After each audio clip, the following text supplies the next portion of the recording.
The goal for tonight is I want you to have tools to take away so you can put it into action in your own workouts, because some things we cannot just design it. It has to be the feel that you're in the moment sometimes. So it's very hard for us to build progressive overload and some of the strategies that I'm going to go over. But if I can empower you or educate you on how to do that for yourself, then in the moment you can make the choice to challenge your body to get the result that you want. And what the goal here is to build muscle, to build lean muscle.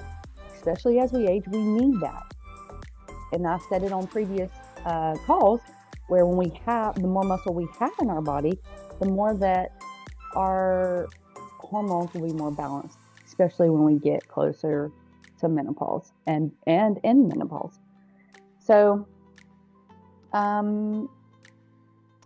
what progressive overload is first, it's when you slightly tear the muscle. It's when you challenge the body above the adaptive environment that it's at. So it becomes it adapts to the environment you put it under. So if you're doing a lot of the same movements and same weights, same strategy, it adapts to that. So it's not being pushed to the next level, which challenges or tears the muscles. Having those small tears in your muscle fiber creates more lean muscle, creates more definition. So that's the goal, and what we're going to talk about tonight, at least. I want to say, though, if you keep doing the same thing, you're going to keep getting the same result. So we have to do progressive overload so we can change the body. Just want to put that out. There are many strategies to achieve the progressive overload. There are many. And you might see that in the strength training realm, like, oh, it needs to be progressive. You have to do progressive overload. Okay, that is a term, and I'm going to break it into a more simpler way for you to understand it.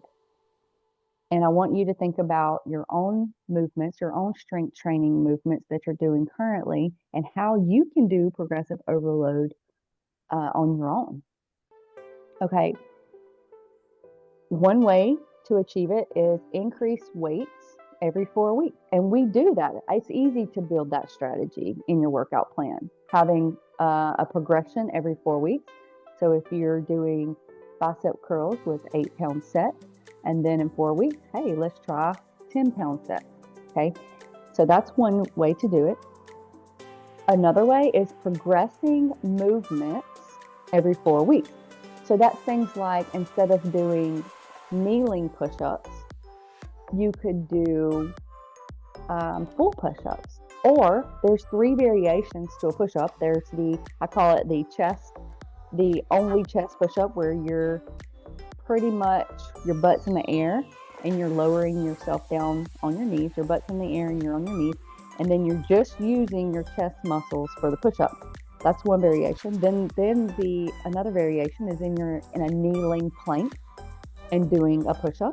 And then the third is a full push-up. So at the 4-week mark, if this is an example, but maybe in progressing that movement into the next phase of that movement. So going from the chest, the butt up in the air chest push-up, to the kneeling plank push-up, and trying that and getting stronger, because the body is being challenged. It's already adapted to the first way you did it, and then challenging it into the next 4 weeks by doing the more advanced move. Another way is increase weight with each set. Okay, let me go over this one. I do this all the time. And this is one of the ways that I was explaining that it's hard to write this out for you. But if you are doing, let's say, 10-pound dumbbell set for tricep kickbacks. And you can do that weight for all your sets. Let's say you have 3 sets. Most of you have 3 sets of things. Let's say you can do a 10-pound dumbbell set for all 3 sets. If you can do that, then in my eyes, I know you can use a 12-pound set for at least some of, or at least maybe one of those sets. So a strategy that I practice a lot is if I have 3 sets of something, and let's say bicep curls, and I pick a 10-pound set to do my first set, and I go through that motion, and I'm like, okay, that was challenging, and kind of, I could do more. Then I can move up on the second set, move up to the 12. And then I'm like, okay, this was challenging, but I think I can move up. Then I move up to the 15 and challenge it from there and lift those. If I feel like I could do more after the 15, then I might go ahead and do another set to give my body a chance to tear the muscle, because I need the muscle fibers to tear so they can change. Another way is to try harder movements, then drop to the second option. Okay, so what I mean is try harder movements, meaning like, let's say that I did 15-pound set for tricep kickbacks last week, so I'm going to try it again on the first set this week. So I might start with that, and then I realize that, oh man, I'm not going to be able to do all, let's say 10 reps of this. Then I'm going to do 5 reps with that 15 set, drop the weight, pick up the next set, the next weight, like 12, and finish that set out, do 5 more. And then on the next set, I might just keep doing the 12-pound set. But this is called drop weight, where you start with the heaviest weight because the muscle is being fatigued right off the bat, and then you can finish it out and burn it for the rest of the sets. So that's called drop weight strategy, where you start with heavy weight that you don't know if you can accomplish the full reps in that set, but you start with the heavy set, and then you can drop weight strategy to finish out the reps, and then continue into the other sets. It's all about the challenge. So the one that I just went over was increase weight each set. So when you have 3 sets, do 1 weight, then move up, then move up. Then the other way is start the heaviest and then drop weight. So you can do either or, but the thing is that it challenges the body. You know, people say, or I saw all the time, muscle confusion. That they say that's a term, but this is a strategy that challenges the muscle to change, to adapt, so we can achieve the strength, the muscle that we want. Another way is increase time under tension. So another way is increase time under tension, which means that you can slow movement down.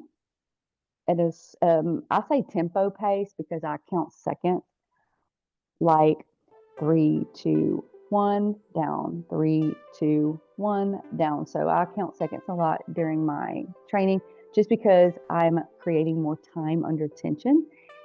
And you don't, if you have, let's say bicep curls on your plan, and you don't have heavier weights, but you want to challenge because you know you could lift heavier, then create a time under tension. And it might not be on your plan, but this gives you an opportunity to challenge the muscle more effectively without the heavier weight. So it's just a strategy that you can do. Another way that we can increase time under tension is the pulsing in contraction. So let's say sumo squat pulses. Doing sumo squat but staying low and just pulsing, that's creating a lot of tension under the amount of time that you're doing it. This is a strategy. Another one is staying in the contraction. So let's say overhead tricep extension. I know y'all got those. So if you're doing overhead tricep extension, if you come all the way up, you bring that weight all the way up, you are taking the load, the contraction off of your triceps. So if you don't have a heavier weight, or you just don't want to grab it because sometimes, hey, I'm in a hurry, then I might just pull my arms back a little bit more, and I don't bring it all the way up.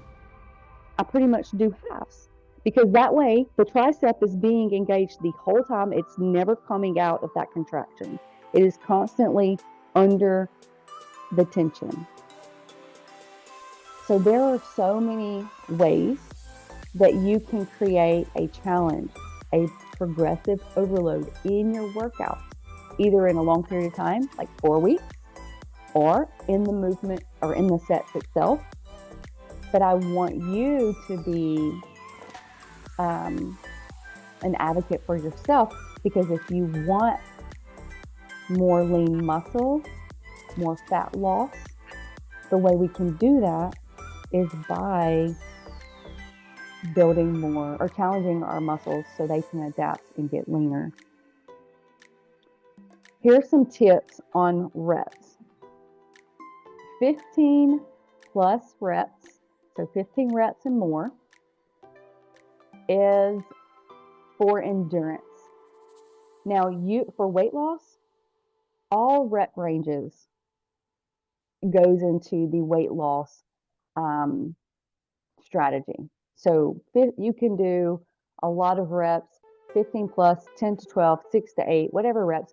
That does accommodate or work towards weight loss goals. But when it comes to building muscle, the 15 plus reps assist, because that's endurance style training. It assists in muscle building, but we have to have a heavier load and lower reps to build muscle. We can use the 15 plus reps as assisting in the sets if we want, but we need to focus on lifting heavier and lowering the reps to build more lean muscle. Now here's how I kind of strategized it, okay? 15 plus reps is for endurance. 10 to 12 reps, we'll say muscle tone. And 6 to 8 reps, we'll say mass. So the lower the reps, the 6 to 8 reps, is more for muscle mass. But that means that you have to be lifting heavy enough to not lift over 8 reps to achieve mass. The same thing with, let's call it toning, 10 to 12 reps. That means that if you hit that 12 rep mark, you need to be, I wouldn't be able to make it to the 15 rep mark with that weight. Now we can create the environment with a lower weight by changing the movement, right? Like keeping it in contraction, like I showed you with the tricep, pulsing, taking it slower. We can create the, I don't think I can do much more feel and achieve the result. But if we want to tear the muscle effectively so it can create muscle tone, create muscle mass, then we have to lift at a heavy weight for our body, what we're capable of.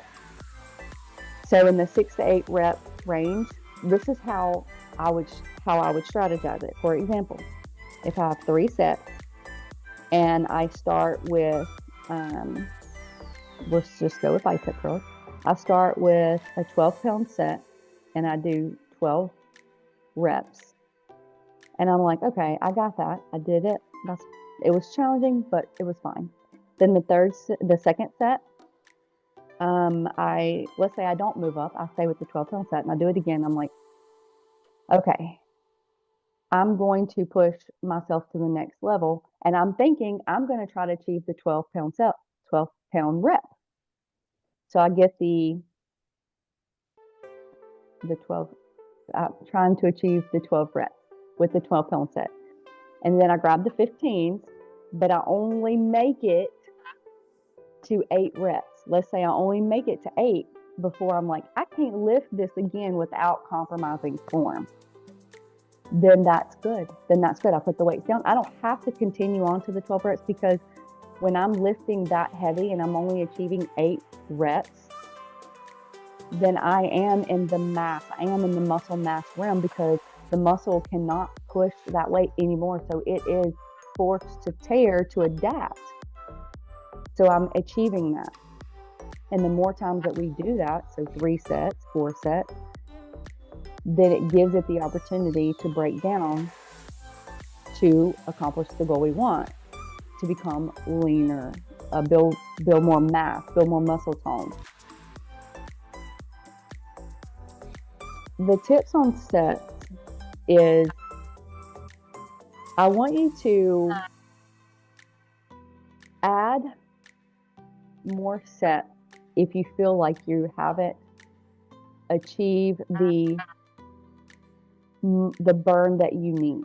So if you feel like you've done your sets and you didn't quite feel like you achieved the muscle burn the way you know, and your goal is muscle toning, muscle mass, muscle building, then add more sets to achieve the result. Because it's always going to be about challenging the muscles to create the muscle tears to come back stronger and leaner to give you that result.